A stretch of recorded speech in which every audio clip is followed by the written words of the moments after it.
Welcome to KT media. This is Krishna Teja. And ఈరోజు అయితే మాత్రం మనము మార్కో అనే మూవీ అంటే ఉన్ని ముకుందన్ మనకు చాలా మూవీస్ నుంచి తెలుసు. అతను ఏంటి అంటే ఇంకా ఈ మూవీని చూస్తే మాత్రం మామూలుగా లేదు భయ్య. ఎందుకంటే జుగుప్స్ అండ్ బ్లడ్ క్రైము, అసలు క్రైములో ఇది నెక్స్ట్ లెవెల్. ఇండియన్ హిస్టరీలోనే ఈ టైప్ ఆఫ్ మూవీని మాత్రం నిజంగా మనకు హనీఫ్ అదాని అని అతను డైరెక్షన్ చేశాడు. అతనైతే ఇది 4th మూవీ అనుకుంటా ఈ మూవీ.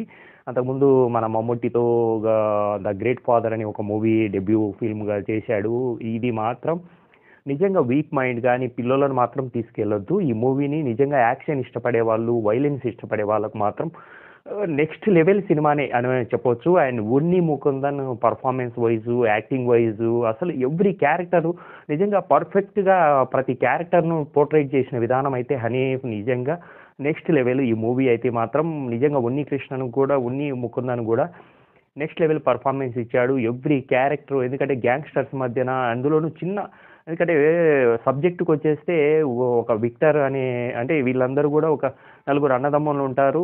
వీళ్ళల్లో ఒక విక్టర్ అనే బ్లైండ్ క్యారెక్టర్, అతను చనిపోయిన విధానము, ఆ చనిపోయినప్పుడు మిస్ అయింటారు. ఆ మిస్ అయినప్పుడు ఆ గ్యాంగ్స్టర్స్ మధ్యన ఉన్ని ముకుందన్ ఆ క్యారెక్టరైజేషన్ ఒక మాన్స్టర్ లాగా చూసిన విధానం, అలాగే విలన్స్ కూడా ఆ రేంజ్లోనే మాన్స్టర్స్. ఎందుకంటే ఒక్కొక్కడు ఒక్కొక్క విధంగా అవి తీసుకొని రంపంతో కొయ్యడం కావచ్చు, కుక్కలను వదిలేసి చంపేయడం కావచ్చు. మనం కొన్ని ఇంగ్లీష్ మూవీస్ చూసినట్లయితే అంతకు మించి వైలెన్స్ ఉంది. ఎందుకంటే ఒక్క వైలెన్స్ అని కాదు, చెవులు కొరకడం పీకేయడం కావచ్చు, కాళ్ళు నరికేయడం కావచ్చు, చేతులు నరికేయడం కావచ్చు, గుడ్లు పీకేయడం కావచ్చు, అండ్ ఆ చెస్ట్లో నుంచి గుండెను బయటికి తీసి ఇట్లా పట్టుకునే విధానంలోనే మనకు అసలు మామూలు కాదు. ఆ వైలెంట్ అయితే మాత్రం నెక్స్ట్ లెవెల్ ఈ మూవీని చూసినట్లయితే.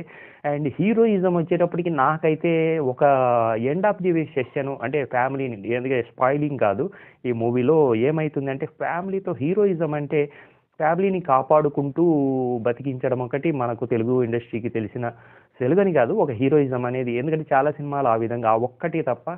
అండ్ రవి బస్రూరు మ్యూజిక్ అయితే నెక్స్ట్ లెవెల్. ఆ బీజం కావచ్చు, కెమెరా వర్క్ కావచ్చు, ఎవ్రీ ప్రొడక్షన్ వాల్యూస్ హై స్టాండర్డ్లో ఉంటాయి. ఎందుకంటే ఒక క్రైమ్, ఒక తమ్ముడు చనిపోయింటాడు, చంపేసింటారు, అదే గ్రూప్కు సంబంధించిన ఈ విలన్స్ మనకైతే ఒక గాడ్ ఫాదర్ ఫ్లేవర్స్ కావచ్చు. ఇది గాడ్ ఫాదర్ని కాదు, ఈ సబ్జెక్ట్ మాత్రం డిఫరెంట్. నిజంగా క్రైమ్ను అండ్ ఎమోషన్, యాక్షన్ ఇష్టపడే వాళ్ళు మాత్రం ఇది తప్పకుండా నచ్చుతుంది. అండ్ బయటికి వచ్చినప్పుడు కూడా మనకు ఇంత వైలెన్స్ అసలు నెక్స్ట్ లెవెల్. ఈ ఇండస్ట్రీ, ఇండియన్ హిస్టరీలోనే ఇంత ఎక్స్ట్రీమ్ వైలెన్స్, ఇంతకంటే ఎక్స్ట్రీమ్ వైలెన్స్ ఉండదేమో.